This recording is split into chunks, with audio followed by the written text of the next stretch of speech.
এরপরে তো নামাজ পড়বো না, সাইকেল না দেয় না দেবে ধরেছি আর ছাড়বো না। এবার তো সারা জীবন এইভাবে কদরের নামাজ প্রত্যেক বছর নামাজ। এবার জোরে বলেন সুবহানাল্লাহ। এই পরিবর্তন আসছে। যারা বিবাহ স্বপ্ন দিচ্ছে ইসলামকে মিটিয়ে দেবে, মুসলমানকে শেষ করবে, তাদের স্বপ্ন তাদের বাদ হোক। আপনারা আমরা আসেন এই আমাদের বাচ্চাদেরকে, নিউ জেনারেশনকে এই যে নতুন দিনই উদ্দীপনার সঙ্গে দিন শিক্ষা তাদের এগিয়ে নিয়ে যাচ্ছি, আপনারা সাহায্য করছেন, বাচ্চারা সুন্দরভাবে এগিয়ে আসছে। আপনি নিশ্চিন্তে থাকুন, ইনশাআল্লাহ ইসলাম মাহফুজ থাকবে, ইসলামকে কেউ সরাতে পারবে না। আল্লাহ হাবিব নিজে বলেছেন, লা তাকুমু সাআ হাত্তা ইউকালা ফিল আরদ। আল্লাহ যতদিন আল্লাহ বলতে থাকলে পৃথিবীতে কিয়ামত আসতেই পারে না। এই জন্য এই বাচ্চারা যে এগিয়ে যাচ্ছে, ইনশাআল্লাহ কিয়ামত আরো কিছুতে থাকবে, আরো তাদের কাজ এগিয়ে যাবে। আমি লাস্টে দুটো তিনটে মূল কথা, মৌলিক কথা আমি জানি। আমার বক্তব্য যে মূল কথাটা আমি শুরু করেছিলাম শেষ করতে পারবেন সম্ভব না। অতি বাস্তব কথা হলো, আমি কি বলবো, ফিজিক্যালি একটু অসুবিধার মধ্যে আছি, তাও আল্লাহ ফজল করবে এত ঘন্টার কাছাকাছি আপনাদের সাথে কথা দেখা হচ্ছে। আমি যেটা দাবি করেছিলাম যে যুক্তি আমরা কি দেব, ইসলাম শ্রেষ্ঠ ধর্ম, আল্লাহ দীত ধর্ম, কোন মানুষের ধর্ম এটা না, কারো মস্তিষ্ক প্রসূত কোন ধর্ম না, কেউ এটাকে তৈরি করেনি। আল্লাহ পাকের মেহবুবের মাধ্যমে আল্লাহ দয়া করে আমাদেরকে দান করেছেন সেই সুন্দর অনিন্দ সুন্দর ধর্ম।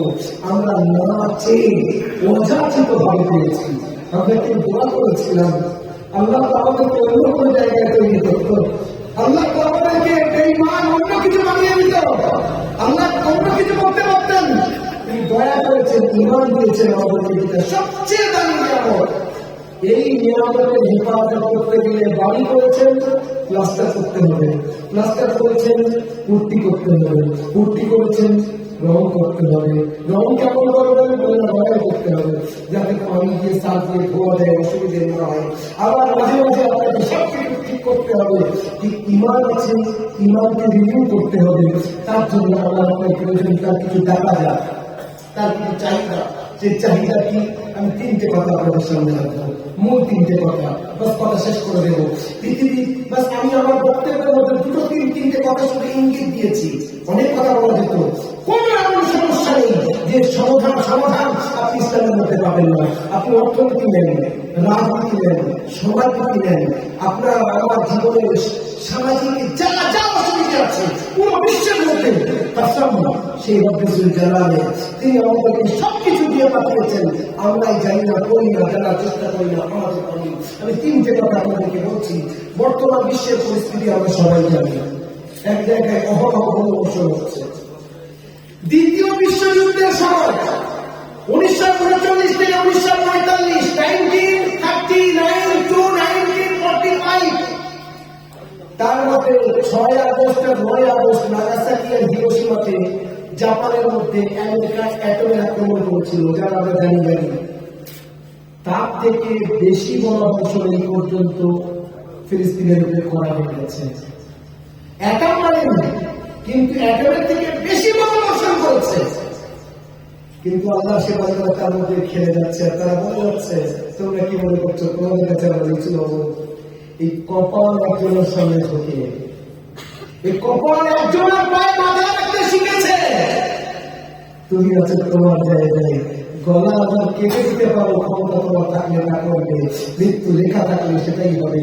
এই কপাল একজনের সামনে ঢুকবে, তিনি হলেন আল্লাহ। অন্য কারোর সামনে কপাল রাখতেই পারি না। আমার আল্লাহ এটাকে শিখিয়েছেন, আমার আকা এটাকে শিখিয়েছেন।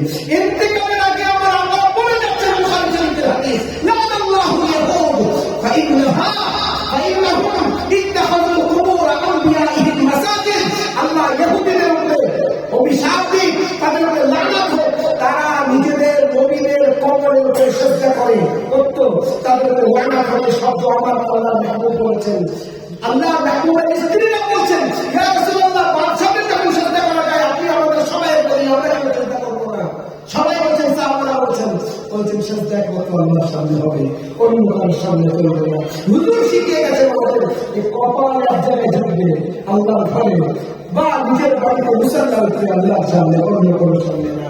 কিন্তু বিশ্বের পরিস্থিতি আমরা দেখতে পাচ্ছি। বিশ্বের পরিস্থিতি কি? একটা দস্তরখান আর তার উপর একটা খাঞ্চা লাগানো আছে, সারা আকাশ সঙ্গে উপরে খানা রাখা আছে, আর সবাই তার থেকে খাচ্ছে। হুজুর বলছেন একদম এই শব্দ যেটা আমি বাংলা করলাম, আল্লাহ মেহবুব বলছেন একটা সময় আসবে পুরো বিশ্বের সমস্ত কওমকে তোমাদেরকে দস্তরখানের খাঞ্চার উপরে রাখা খাদ্য মতো তোমাদেরকে খেতে থাকবে।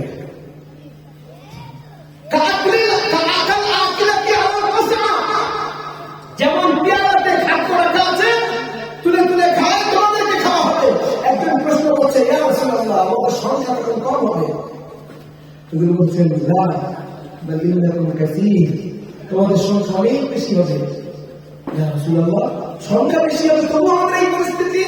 হুজুর বলছেন, ওয়ালাকিন্নাকুম গুসাকুন কাগুসাইস সাইল, তোমাদের কোনো ভারিত্ব থাকবে না।